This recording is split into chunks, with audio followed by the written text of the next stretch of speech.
各位又係大家姐時間啦，大家姐又要抽時間陪我個心肝寶貝啦。喺佢生命裏邊13年半，如果講人嘅歲數，佢已經係90歲，而喺我屋企家中成員係最老一個爸爸嚟噶啦。咁雖然佢所有毛病都全部走晒出嚟，但係做主人嘅絕對係不離不棄，盡量醫佢啦。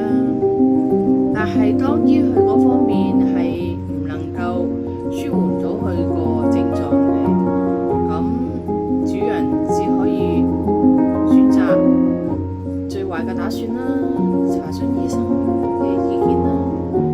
不過暫時未需要住，因為佢而家睇咗醫生，食咗藥好咗好多啦。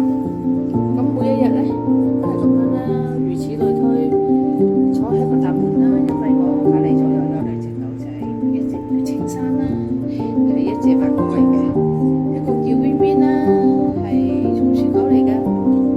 因為佢自從隻腳唔方便之後做完手術，都冇出去公園去親近啲狗狗啦，只可以喺屋企門口聞下咁兩個老朋友嘅味道。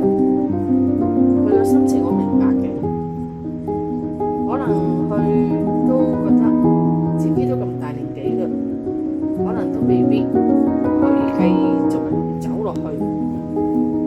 咁我哋做主人嘅就要呢段時間好好珍惜佢，同錫佢啦。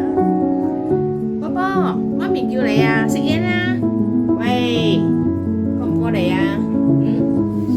喂，望住媽媽，嗰邊回眸，嗰邊。